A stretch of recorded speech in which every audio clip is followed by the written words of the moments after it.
Love After Lockup has always run on a simple, brutal premise. Love born behind bars almost never survives outside of them. Season after season, couples swear their bond is different, that they'll beat the odds, that prison walls only made their love stronger. And season after season, most of them fall apart. But 2026 has been a genuinely brutal year for the franchise's relationships, including one split so shocking that it took down the couple everyone thought was unbreakable, the closest thing this show ever had to a fairy tale. Today, we're breaking down every Love After Lockup couple who broke up in 2026, the shocking splits, the messy love triangles, the on-again, off-again disasters, and the one breakup that genuinely broke fans' hearts. And we'll look at what these splits reveal about why this show's relationships are so uniquely doomed. Let's get into it. Let's start with the one nobody saw coming, the breakup that shook the entire fan base. Brittany and Marcelino Santiago. If you know anything about this franchise, you know why this one hurts. For years, Brittany and Marcelino Santiago were the couple, the success story, the proof that Love After Lockup love could actually work. While couple after couple around them crashed and burned, the Santiagos endured. They got married, they built a family, they became franchise mainstays and fan favorites. They turned their reality TV fame into a genuine brand and business. They were, for the better part of a decade, the shining exception to the show's grim track record. If any couple was going to make it forever, it was them. And in 2026, they broke up. The news came in the most 2026 way possible, buried in a press release for a new spin-off. In late July 2026, WETV announced a new series called Love After Lockup, Relationship Rehab, in which 5 fan-favorite couples would work with a psychiatrist to try to heal their relationships. And in the description, the truth about the Santiagos came out. Despite the split, Brittany and Marcelino share custody of their children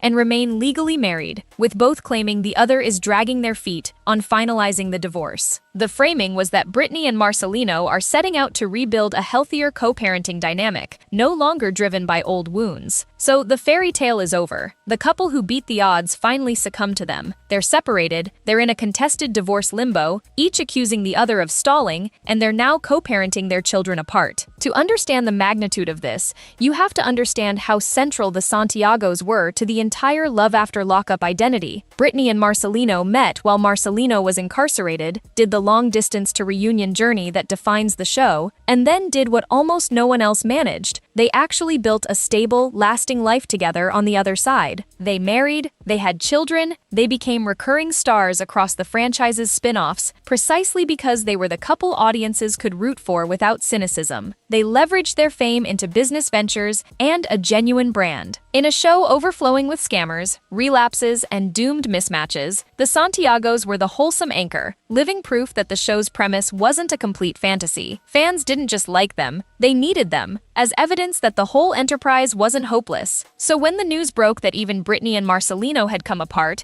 it wasn't received as gossip, it was received as a loss. The comment sections filled with genuine grief, because their split didn't just end a marriage, it dismantled the one piece of evidence that Love After Lockup love could last. Let's sit with why this one matters so much, because it's more than just another breakup. The Santiagos were the answer fans pointed to whenever anyone said, Love After Lockup relationships are all doomed. What about Brittany and Marcelino? Was the comeback. They were the hope, the exception, the evidence that love could survive. And their split removes that. It confirms the show's darkest lesson, that even the very best-case scenario, the couple who did everything right, who built a family and a business and a life together, can still fall apart. If the Santiagos couldn't make it, the unspoken question becomes, can any of them? That's why this breakup landed so hard. It wasn't just a couple ending. It was the end of the franchise's one great love story. There is a small mercy in it, though. By all accounts, they're trying to co-parent healthily and keep things civil for their kids, which is more than most of these splits manage. But make no mistake, the fairy tale is over. Now let's get into the messiest split of the year, the love triangle disaster of Quiana, Domadric, and Jawalia. This one has everything: infidelity, a reconciliation that didn't take, and accusations wild enough to make your jaw drop. The story centers on Domadric, who had an affair with a woman named Jawalia while involved with Quiana. Quiana and Domadric attempted to reconcile after the affair, but the tension never went away, and the situation stayed volatile and toxic. And then, it escalated into genuinely dramatic territory. Jawalia publicly accused Quiana of slashing her tires. Quiana denied the allegations. The two women clashed repeatedly, including a blow-up at Damadric's son's birthday party. A child's birthday turned into a battleground for this love triangle. By 2026, the situation had become untenable. The love triangle of Quiana, Damadric, and Jawalia is a textbook example of why these relationships implode. A foundation of infidelity, an attempted reconciliation built on a cracked foundation, and escalating drama that pulls in everyone around them. A relationship that has to survive not just the pressures of a post-prison reunion, but an active affair and a rival is fighting a losing battle from the start. The tire-slashing accusations, the birthday party brawls, it all points to a dynamic too chaotic and too poisoned to survive, and by 2026 it had collapsed under its own weight. What makes this triangle such a perfect encapsulation of the franchise's dysfunction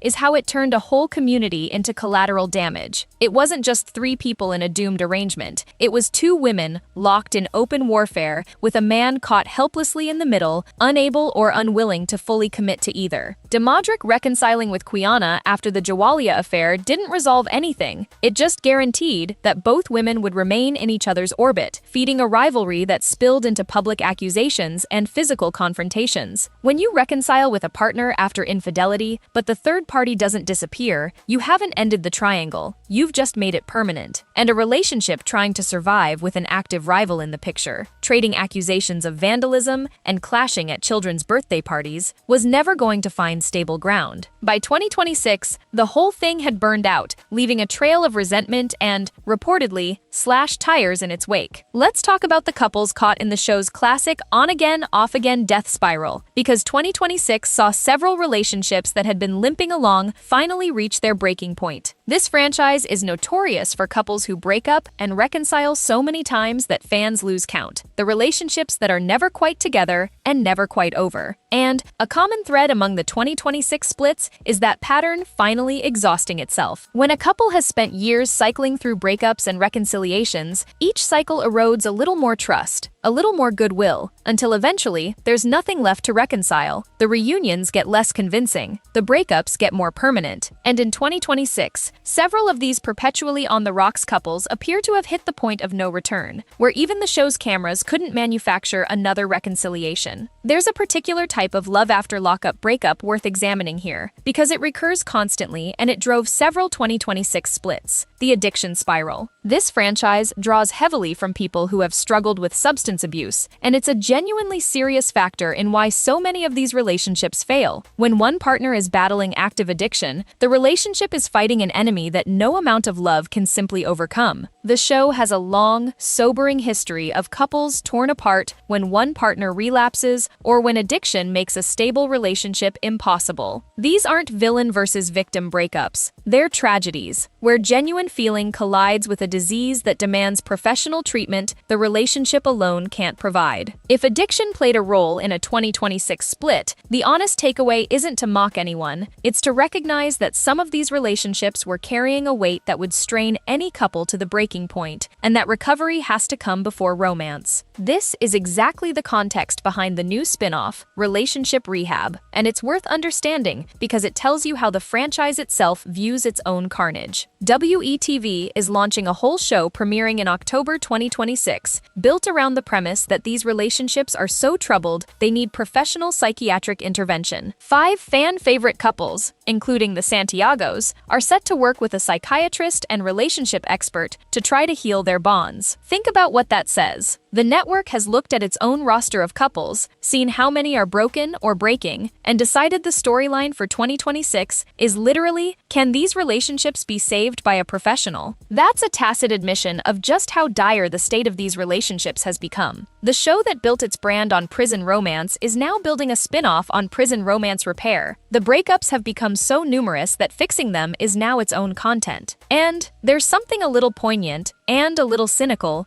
about the whole relationship rehab premise when you examine it. On one hand, bringing in an actual psychiatrist and relationship expert to help these couples is arguably the most genuinely responsible thing the franchise has ever done, an acknowledgement that these are real people with real problems who might benefit from professional help rather than just being filmed falling apart for entertainment. On the other hand, it's still content. The couple's pain is still the product. The network isn't offering therapy out of pure altruism. it's discovered that watching troubled couples try to heal is just as compelling as watching them implode, and possibly more sustainable as a long-term format. That the Santiagos, the franchise's fallen fairy tale, are reportedly among the 5 couples makes it must-watch for longtime fans, who will tune in desperate to see whether the couple who once gave them hope can find their way back. Whether relationship rehab actually heals anyone or simply documents the next stage of these relationships' decline remains to be seen, but its very existence is the loudest possible statement about the state of love in this franchise. It's broken enough to need a doctor. Let's talk about the ones who moved on, because a Love After Lockup breakup rarely means someone stays single for long, and 2026 saw its share of cast members finding new partners, often from within the franchise itself. This show has a fascinating internal dating ecosystem, where alumni pair off with other alumni after their original relationships end. We've seen it before. Cast members who broke up with their original partners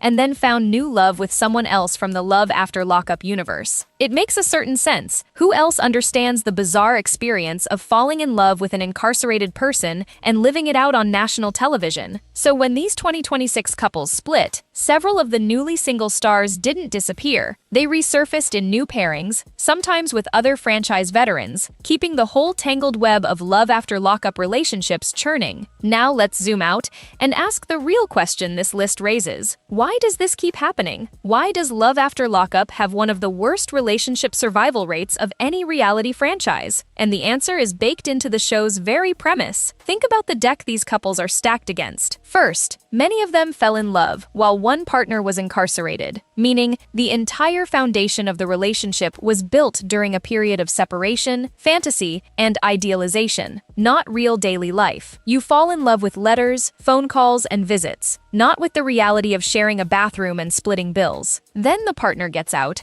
and suddenly the fantasy collides with reality. The mundane frustrations, the financial strain, the adjustment to freedom, the family disapproval, and often the pressures of addiction or a return to old habits and old environments. On top of that, add the pressures the show itself introduces. These couples are navigating one of the hardest transitions imaginable: re-entry after incarceration, under the glare of television cameras, with producers incentivizing drama, and with the whole world watching and judging. The money that comes with the show can introduce its own tensions. The exposure can amplify every conflict. And the fundamental mismatch that often existed from the start, the age gaps, the vastly different life circumstances, the one partner who was arguably in it for reasons other than love, gets exposed under pressure. Put all of that together, and you have a perfect recipe for relationship failure. The wonder isn't that so many Love After Lockup couples break up, the wonder is that any of them survive at all. And that's what makes the 2026 breakups, especially the Santiagos, so poignant. Because for years, Brittany and Marcelino were the proof that it was possible. They navigated the re-entry, the cameras, the pressure, the money, and they came out the other side together, with a family and a business. They were the exception that gave everyone hope. And when even they finally broke, it drove home the brutal reality of this franchise. The odds are almost impossible, and eventually, they catch up to nearly everyone. The prison romance fairy tale is a beautiful idea, but Love After Lockup keeps proving, breakup after breakup, year after year, that beautiful ideas rarely survive contact with reality. So let's tally up the state of the franchise heading through 2026. Brittany and Marcelino Santiago, the franchise's greatest success story, separated and locked in a contested divorce, now trying to co-parent apart. Quiana, Damodric, and Jawalia, a love triangle collapsed under infidelity and tire-slashing accusations. A wave of on-again, off-again couples finally exhausting their last reconciliation. Relationships strained past the breaking point by addiction, and a network so aware of the carnage that it's launching an entire spin-off dedicated to trying to repair these broken bonds with professional help. It's been a rough year for love in the Love After Lockup universe. But here's the thing, and it's worth ending on honestly. These aren't just storylines. They're real people, many of them dealing with genuinely hard circumstances. The aftermath of incarceration, addiction, poverty, family trauma, and the added pressure of living it all out publicly. It's easy to treat these breakups as entertainment, and the show certainly packages them began that way. But behind every one of these 2026 splits is a real relationship that real people hoped would work, real children who now navigate co-parenting situations, and real struggles that don't end when the cameras stop rolling. The Santiagos trying to co-parent healthily, the couples heading to relationship rehab to seek actual professional help. There's something genuinely human in the wreckage. These couples bet on love against nearly impossible odds. Most of them lost. But the hoping, the trying, the betting on each other despite everything, that part at least was real. Whether any of these relationships can be salvaged remains to be seen, and relationship rehab will give a few of them one more shot this October. But if the history of this franchise tells us anything, it's that Love After Lockup is one of the hardest things to sustain in all of reality television. And 2026, the year the fairy tale couple finally fell, may be the year that proved it once and for all. Drop a comment and let us know which 2026 breakup shocked you the most, and whether you think any of these couples can actually make it work. Do you think Brittany and Marcelino will finalize their divorce or find their way back? Like, subscribe, and we will see you in the next one.